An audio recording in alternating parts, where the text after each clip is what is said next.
আপনি চিন্তা করছেন তেলাপিয়া চাষ করবেন, কিন্তু তেলাপিয়ার পোনা কিভাবে ছাড়তে হয়, তেলাপিয়ার পোনা ছাড়ার পরে কিভাবে যত্ন নিতে হয়, এবং কি তেলাপিয়ার পোনাগুলো কিভাবে পরিবহন করতে হয়, এবং কি তেলাপিয়া পোনা কিভাবে কন্ডিশনিং করে মাছ ছাড়লে আপনার মাছ মৃত্যু হার একেবারে 0% হবে। অনেক খামারে ভাই এরকম প্রশ্ন করেন, ভাই আমরা তো অমুক ব্র্যান্ডের তমুক ব্র্যান্ডের বা অমুক জায়গাতে তেলাপিয়া নিয়েছিলাম, 1 লক্ষ পিস তেলাপিয়া ছাড়ছি, মাত্র 60,000 বা 70,000 মাছ পাইছি, বাদ বাকি 30-40,000 মাছ পাই না। এরকম সমস্যা কিন্তু অনেক খামারে বলে থাকেন। কিন্তু আমাদের এসে তেলাপিয়া চাষি যারা আছেন তারা 10,000 পিস তেলাপিয়া দিলে দেখা যাচ্ছে 9,500, অনেক সময় 10,000 পিস তেলাপিয়া পেয়ে থাকেন। আবার যদি আমাদের বড় খামারের ক্ষেত্রে আসেন, ধরেন 1 লাখ তেলাপিয়া নিছেন, ওই খামারে দেখা যাচ্ছে 1 লক্ষ পিস তেলাপিয়ার সাথে 6,000 তেলাপিয়া গিফট পাইছেন। এখন উনি যখন নার্সারি থেকে চাষের পুকুরে দেবেন, অনেক সময় বলেন ভাই আমি 1,02,000 পোনা পাইছি, অর্থাৎ উনি 1 লক্ষ পিস পোনা কিনছিলেন, 6,000 পোনা আমরা রাস্তায় যাতে মারা না যায় বা রাস্তায় যাতে পরিমাণে কোনো সমস্যা না হয়, এই জন্য আমরা 6,000 মাছ গিফট পাঠাইছি। এখন এই 6,000 মাছের ভিতরে অনেক সময় দেখা যায় 2-3 হাজার মাছ টিকে যায়, অর্থাৎ 1 লক্ষ পিস মাছ তো টিকলো, তার পাশাপাশি আরো 2-3 হাজার মাছ বাড়তি টিকে যায়। এই জন্য বলবো অবশ্যই ভালো ব্র্যান্ডের তেলাপিয়া নিতে হবে, এবং কি ভালোভাবে পোনাটাকে পরিবহন করতে হবে, এবং কি পোনা পরিবহনের পরবর্তী সময় বাদবাকি যে ব্যবস্থাপনাগুলো আছে সেগুলো ঠিক মতন করতে হবে। তাহলে এই যে পোনা টিকার হার বাড়ানোর উপায় কি বা পোনা ছাড়ার সঠিক পদ্ধতি কি সেটা আমরা জানার চেষ্টা করবো। এই তেলাপিয়া আমরা ছাড়বো, সেক্ষেত্রে অবশ্যই আমাদের নার্সারি পুকুরটা ভালোভাবে প্রস্তুত করে নিতে হবে। নার্সারি পুকুর যদি ভালো প্রস্তুত না হয়, সেক্ষেত্রে দেখা যায় অনেকাংশে পোনা মরে যায় বা অনেক পোনা কিন্তু মারা যেতে পারে। এই জন্য বলবো নার্সারি পুকুর অবশ্যই ভালো করে প্রস্তুত করতে হবে। আর নার্সারি পুকুর মানে অবশ্যই সবুজ হতে হবে। তেলাপিয়া চাষের পূর্ব শর্ত হলো কি পানি সবুজ হতে হবে। পানি যদি সবুজ না হয় সেক্ষেত্রে মাছের রোগ ব্যাধি বাড়তে পারে। পানি যদি সবুজ না হয় সেক্ষেত্রে মাছ ভাসতে পারে। পানি যদি সবুজ না হয় মাছের খাইতে পারে। পানি যদি সবুজ না হয় মাছের অক্সিজেন স্বল্পতা হতে পারে। পানি যদি সবুজ না হয় সেক্ষেত্রে মাছের সঠিকভাবে খাবার তৈরি হবে না, মাছ সঠিকভাবে খাবার পাবে না। পানির কালার যদি সবুজ না হয় সেক্ষেত্রে দেখবেন কি মাছ এক জায়গায় দলবদ্ধভাবে থাকবে, এবং কি মাছের খাবারের প্রতি যেমন একটা আকর্ষণ থাকবে না। এইসব কারণে দেখবেন কি মাছের গ্রোথ কম আসবে। এই জন্য বলবো নার্সারি পুকুরটা ভালো করে প্রস্তুত করতে হবে। এখন অনেকের নার্সারি পুকুর না থাকতে পারে, সেক্ষেত্রে একই পুকুরে কিভাবে নার্সারি করতে হয় সেই ভিডিও আমাদের দেওয়া আছে, সেটা আপনি দেখে নিতে পারেন। একই পুকুর আপনি নার্সারি করে নিতে পারবেন, তবে নার্সারি করা অবশ্যই জরুরি। এই যে আপনি নার্সারি পুকুর রেডি করছেন, নার্সারি পুকুর রেডি মানে কি আপনার মেহমান আসবে, পোনা আসবে, সেই পোনাটাকে আপনি কি করবেন, এই নার্সারি পুকুরে ছাড়বেন। এই নার্সারি পুকুরে ছাড়ার আগে পোনাটাকে সঠিকভাবে নিয়ে আসতে হবে। এই সঠিকভাবে নিয়ে আসার পদ্ধতি কি, আপনাকে অক্সিজেন ব্যাগে করে পোনাগুলোকে পরিবহন করতে হবে। না হলে কি হবে, তেলাপিয়া পোনা যদি অক্সিজেন চাহিদা বেশি থাকে, সেক্ষেত্রে অক্সিজেন ব্যাগে যদি না দেওয়া হয় সেক্ষেত্রে দেখবেন কি মাছ মারা যেতে পারে, মাছের দেখা যায় মৃত্যু হার বেড়ে যেতে পারে। এই জন্য বলবো ভালোভাবে অক্সিজেন ব্যাগে নিতে হবে, এবং কি পোনার পরিমাণ অক্সিজেন ব্যাগে সঠিক পরিমাণ দিতে হবে। হয়তো বা অনেকে বেশি পরিমাণ দিয়ে থাকেন, অনেকে আবার কম পরিমাণ দিয়ে থাকেন। কম পরিমাণ দেওয়া দরকার না, সঠিক পরিমাণে আপনি পোনা পরিবহন করবেন। আশা করা যায় 800 পিস বা 1000 পিস দিয়ে পোনা যদি পরিবহন করেন, সেক্ষেত্রে সুন্দরভাবে অক্সিজেন ব্যাগে যদি পরিবহন করেন কোনো সমস্যা হওয়ার কথা না। এই যে আপনি পোনা পরিবহন করবেন, সেক্ষেত্রে অবশ্যই অক্সিজেন ব্যাগের ভিতরে পানি দিতে হবে। এই পানিটা যাতে সবসময় ঠান্ডা থাকে।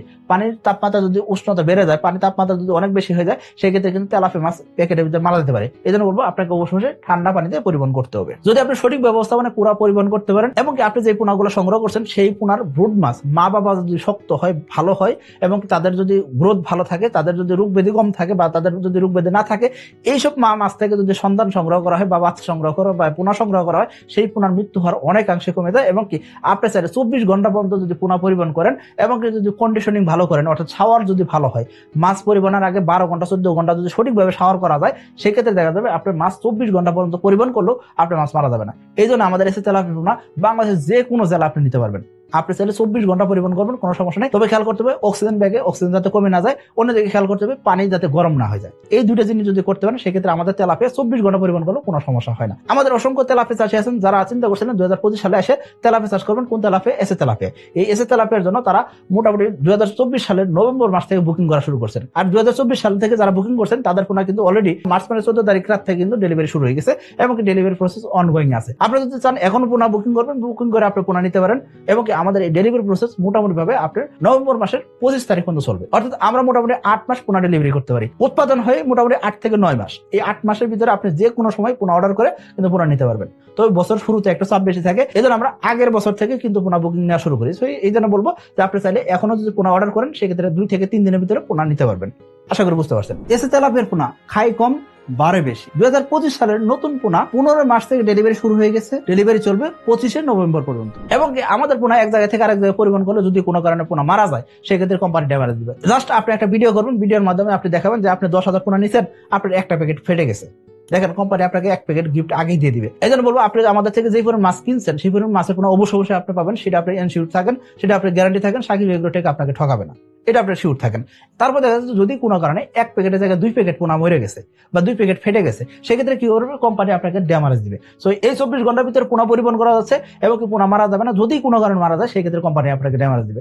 অর্থাৎ আপনি জীবিত পোনা কিনবেন, টাকা দিয়ে কিনতেছেন, মানে কি জীবিত পোনা আপনি বুঝে নেবেন। আশা করি বুঝতে পারছেন। এখন এই যে পোনা আপনি সংগ্রহ করলেন, সংগ্রহ করার পরে আপনি কি করবেন, এই পোনাগুলোকে অবশ্যই আপনি পুকুরে ছাড়বেন। এই যে আপনি পুকুরে ছাড়বেন, পুকুরে ছাড়ার সময় আপনি কি করতে হবে, পুকুরের পানি এবং কি পলি ব্যাগের ভিতরে যে পানি আছে সেই পানির তাপমাত্রা অ্যাডজাস্ট হতে হবে। যদি দুইটা তাপমাত্রা একই না হয় সেক্ষেত্রে দেখবেন কি মাছ মারা যেতে পারে। অর্থাৎ ধরেন আপনি একটা এসি রুমে আছেন, খুব ঠান্ডা পরিবেশ আছে, হঠাৎ করে আপনি কি করলেন, রুমের বাইরে চলে গেলেন, সেক্ষেত্রে দেখবেন কি আপনার শরীরটা একটু উষ্ণ উষ্ণ লাগবে, আপনার শরীরটা একটু খারাপ লাগতে পারে। আবার আপনি মাঠে কাজ করতেছেন বা খামারে কাজ করতেছেন, অনেক রোদের ভিতরে কাজ করছেন, আপনার শরীরটা কিন্তু অনেক মানে খারাপ লাগবে, তাই না? এখন হঠাৎ করে দেখেন বৃষ্টি শুরু হয়ে গেল, আপনার কাছে মনে হবে কি আরামটা পাইলাম। কিন্তু এই যে শরীরটা কিন্তু খুব দ্রুত সময় কিন্তু এই জিনিসটাকে কিন্তু অ্যাডজাস্ট করে নিল, তাই না? এখন ছোট পোনা তো এটা অ্যাডজাস্ট করতে অভ্যস্ত না। দেখবেন কি ঘরের বাচ্চা, ছোট বাচ্চা যদি থাকে, সেই বাচ্চা হঠাৎ করে খেলাধুলা করতেছে, ঘরের ভিতরে খেলাধুলা করতেছে, হঠাৎ করে বৃষ্টি আসতেছে, তখন আপনি বলবেন কি এই বাইরে যায় না কেন? কারণ কি বাচ্চা যদি বাইরে যায় বাচ্চা ঠান্ডা লাগতে পারে, কারণ কি তার ইমিউনিটি সিস্টেম ওইরকম স্ট্রং না। আপনি স্ট্রং, আপনি মানে আস্তে আস্তে বড় হয়েছেন, আস্তে আস্তে ডেভেলপ হয়েছে, এই জন্য আপনার শক্ত বা আপনার বৃষ্টিতে ভিজলে কিছু হয় না। কিন্তু আপনার বাচ্চা একদিন বৃষ্টি ভিজছে, দেখবেন কি 3 দিন জ্বর আসছে, 3 দিন জ্বর থেকে যেতেছে। কারণটা কি, তার ইমিউনিটি সিস্টেম এখনো স্ট্রং হয় না। এই জন্য বলবো আপনি যখন মাছ ছাড়বেন সেক্ষেত্রে ছোট পোনা নিয়ে আসছেন, তো আপনার পোনা অবশ্যই কি করতে হবে, এই যে আপনার পোনা যেই পলি ব্যাগে আসছে সেই পলি ব্যাগের পানি তাপমাত্রা এবং পুকুরের পানি তাপমাত্রা দুটো এক সমান হইতে হবে। এখন আপনি বলবেন যে প্যাকেটের পানি তাপমাত্রা এবং পুকুরের পানি তাপমাত্রা এক করবো কিভাবে? এক করার উপায় কি, আপনি এই যে পলি ব্যাগ গুলো নিয়ে আসছেন, নিয়ে আসার পরে আপনি কি করবেন, এগুলাকে পানির ভিতরে জাস্ট এইভাবে ছেড়ে রাখবেন, 5 থেকে 10 মিনিট আপনি রাখেন। রাখলে কি হবে, যেহেতু পলিথিন ব্যাগ, যেহেতু ট্রান্সপারেন্ট জিনিস, এর ভিতর দিয়ে তাপমাত্রা প্রবেশ করতে পারে। আর পলি ব্যাগের ভিতরে পানি থাকে 5 থেকে 7 লিটার, এই পানি তো দ্রুত সময় এই পুকুরে পানি ঠান্ডা করে দিবে, গরম করে দেওয়ার জন্য খুব দ্রুত সময় কিন্তু কাজ করবে। অর্থাৎ পুকুরে পানি আপনার পলি ব্যাগের পানি দুইটা অ্যাডজাস্ট হয়ে যাবে, তাপমাত্রা অ্যাডজাস্ট হয়ে যাবে, তারপর আপনি কি করবেন, পোনাগুলোকে অবমুক্ত করবেন। অর্থাৎ 5 থেকে 7 মিনিট আপনি যদি জাস্ট এইভাবে রেখে দেন, রেখে দেওয়ার পর পুকুরে ছেড়ে দেন, আর কোনো কিছু দরকার নাই। আশা করি বুঝতে পারছেন। অনেকে বলবেন যে ভাই আমরা তো অনেক কিছু করে থাকি, আমরা পটাশ দিয়ে থাকি, আমরা লবণ পানিতে ধুয়ে থাকি, পোনাকে মানে আসার পরে এদেরকে একদম খাতির আপ্যায়ন করতে থাকি। আসলে কোনো কিছু দরকার নেই, আমরা সব কিছু করে দিয়ে থাকি। যদি আপনি এসে তেলাপিয়া পোনা কেনেন, জাস্ট এই প্রসেস গুলো করবেন, এর বাইরে আপনাকে কোনো কিছু করতে হবে না। আর যদি আমাদের একজন ডেলিভারি অফিসার যায় আপনাকে পোনা পৌঁছে দিয়ে আসে, সেক্ষেত্রে অবশ্যই আপনাকে একটা গাইডলাইন বই দিয়ে আসবে এবং কি আপনার পোনা কিভাবে ছাড়বেন সেই ব্যবস্থা কিন্তু আমাদের ডেলিভারি অফিসাররা কিন্তু দেখে দিয়ে আসবে, একদম আপনাকে পোনা ছাড়িয়ে দিয়ে বুঝাই দিয়ে আসবে। অর্থাৎ আপনি খালি মাছ ছাড়বেন এবং কি আমরা বলে থাকি আপনি তেলাপিয়া চাষ যখন করবেন সেক্ষেত্রে এসে তেলাপিয়া চাষ করবেন। আর এসে তেলাপিয়ার পোনা মোটামুটি ভাবে দেখা যায় 99% টিকে যাবে। অর্থাৎ আপনার নার্সারি পুকুর থেকে চাষের পুকুর দেওয়ার জন্য 99% মাছ আপনি পাবেন। তবে খেয়াল করতে হবে অবশ্যই নার্সারি পুকুর ব্যবস্থাপনা ভালো হতে হবে এবং কি নার্সারি পুকুরে সঠিকভাবে খাবার দিতে হবে, সঠিক ব্যবস্থাপনা দিতে হবে। আর এই জিনিসগুলো আপনি পাবেন কি আমাদের এসে তেলাপিয়ার বইতে পাবেন। এই বইটা যদি আপনি সঠিকভাবে ফলো করেন আর আমাদের সাথে যোগাযোগটা রাখেন, ইনশাআল্লাহ আশা করবো আপনি তেলাপিয়া চাষে লাভবান করে দেওয়ার দায়িত্ব সাকিব এগ্রোটেকের। সবাই ভালো থাকবেন, সুস্থ থাকবেন। আসসালামু আলাইকুম।